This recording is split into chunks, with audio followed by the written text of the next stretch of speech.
Olá, sou a professora Valquíria. Essa é a aula da segunda semana e para o nono ano nós iremos trabalhar a habilidade do nono ano de Ciências número 3, que vocês irão encontrar no livro de vocês da página 94 até a página 102. Nós iremos falar sobre átomos e elementos químicos.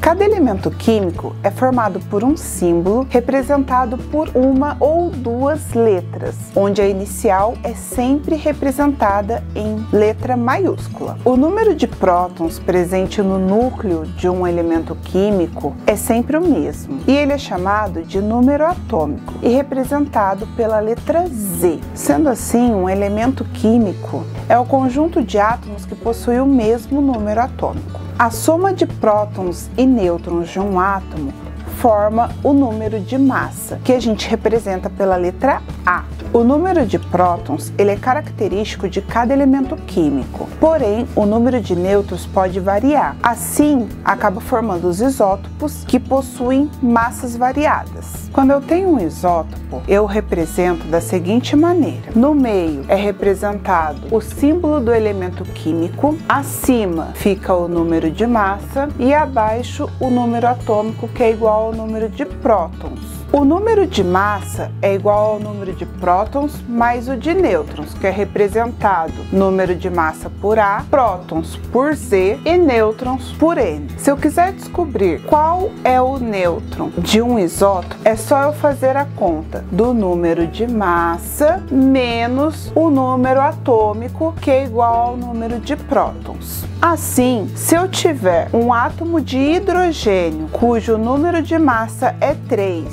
e o número atômico e número de prótons é 1, eu vou ter aqui número de prótons 1. Se ele for eletricamente neutro, a quantidade de elétrons vai ser igual à quantidade de prótons. E para eu descobrir o nêutron, é só eu fazer a continha da massa menos o próton, ou seja, menos o número atômico. Então eu faço aqui massa 3 menos 1 do número atômico e vou ter 2. Então esse elemento vai ter 2 nêutrons. Quando o átomo é eletricamente neutro, a sua carga positiva e sua carga negativa vão ser sempre iguais, ou seja, carga positiva prótons igual a carga negativa elétrons. Quando um átomo neutro doa algum dos seus elétrons para um outro átomo, ele fica eletricamente negativo. A eletrosfera ela não é tão estável quanto o núcleo. Então, dependendo das circunstâncias, ela pode perder ou receber elétrons. Assim, o átomo passa a ficar eletricamente carregado e passa a ser chamado de íon. Quando um átomo perde elétron, ele passa a ser chamado de cátion. E a quantidade de elétrons que ele perde, a gente representa com o sinalzinho de mais. No caso aqui, eu representei um cálcio que perdeu 2 elétrons. Quando você vê esse símbolo representado, ele não vai ficar com esses 2 positivos em cima. Ele vai ficar com o seu símbolo e como ele perdeu 2 elétrons, ele vai ser representado por 2 mais. Assim, esse cálcio vai ter 20 prótons, porque se você olhar lá na tabela periódica, você vai ver que o número atômico do cálcio é 20. Então, o próton dele, que fica lá no núcleo, não muda, vai ficar 20. Porém, a sua eletrosfera perdeu 2 elétrons, porque ele está representado aqui com 2 mais. Então, para eu saber quantos elétrons ele vai ter, eu vou fazer a continha aqui do número atômico menos a quantidade de elétrons que ele perdeu. Então, o cálcio, nesse caso, vai ter 18 elétrons. Quando o átomo ganha elétrons, ele é chamado de ânion. Aqui tem o exemplo do iodo. Quando o iodo ganha um elétron, ele é representado da seguinte maneira: o I, que é o símbolo dele, e o sinalzinho de menos. No caso aqui, como foi apenas um elétron, eu não preciso colocar o número 1 na frente. Ele vai ficar apenas com o sinalzinho de menos. Aqui no cálcio, se fosse 1, também ficaria só com o sinal de mais. Eu só coloco o número na frente quando eu tenho 2 ou mais elétrons que esse átomo vai perder ou receber. No caso aqui do iodo, como ele ganhou um elétron, o seu próton vai ser 53, porque se você olhar lá na tabela periódica, o número atômico do iodo é 53.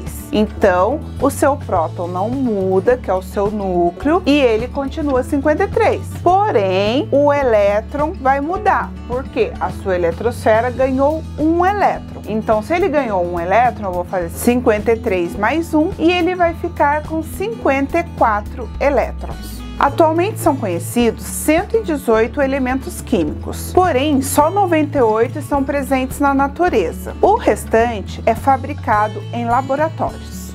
No início do século XX, com o avanço do conhecimento sobre as partículas subatômicas, ficou conhecido que o número atômico é característico de cada elemento químico, ou seja, ele não se repete em outro elemento químico, ele é característico daquele. Então, eles passaram a organizar os elementos químicos em ordem crescente de número atômico e passou a organizar os grupos em colunas, como vocês veem na tabela periódica. O elemento químico é representado da seguinte maneira. Aqui eu coloquei o exemplo do oxigênio. No meio, em destaque, nós temos o símbolo do elemento. Abaixo do símbolo, nós encontramos seu nome. Na parte de cima, nós vamos encontrar o número atômico, que é igual ao número de prótons e que, quando o número é eletricamente nêutron, também é igual ao número de elétrons. Na parte de baixo, nós temos o número de massa. Porém, como nós vimos, pode ser que alguns isótopos tenham número de massas diferentes. Então, o número de massa que a gente encontra aqui na tabela periódica é uma média dos isótopos que nós temos daquele elemento. Então, a média do número de massa do elemento oxigênio é 16,0. Por que eu tenho essa vírgula e um número após ela? Porque como nós temos uma média, vai ter alguns elementos que vai ter números decimais aqui. Então, no caso do oxigênio, é 16,0. Cada um vai ter a sua média. Na tabela periódica, as colunas que vão de 1 a 18 são chamadas de grupos. As linhas que vão de 1 a 7 são chamadas de período. Elas são representadas da seguinte maneira na tabela periódica. Os elementos que são metais estão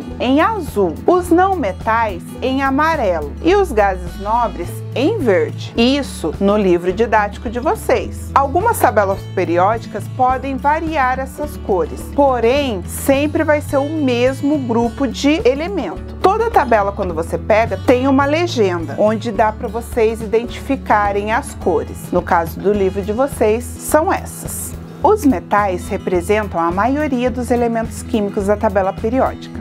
Eles formam substâncias simples que são boas condutoras de calor e eletricidade e são geralmente maleáveis e dúcteis. Nas condições ambientais, todos os elementos metais são sólidos, com exceção do mercúrio, que se encontra no estado líquido. Os não metais correspondem a aproximadamente 1/10 de todos os elementos químicos da tabela periódica. Eles formam substâncias simples que geralmente não são boas condutoras de calor nem de eletricidade e geralmente não são maleáveis nem dúcteis. Em condições ambientais, alguns se encontram no estado sólido, como é o caso do carbono, o fósforo e o enxofre. Outros são gasosos, como o nitrogênio e o oxigênio. E no estado líquido, temos apenas o bromo. Os gases nobres recebem esse nome por raramente se combinarem com outros elementos químicos em condições ambientais. Dos gases nobres, só o ardônio e o organessônio são encontrados na atmosfera terrestre. Esse é o conteúdo da segunda semana de aula de ciências online. Então, se vocês seguirem os exemplos que eu coloquei na lousa bonitinho, vocês conseguem fazer todos os exercícios que foi solicitado do livro didático. Bons estudos e até a próxima semana!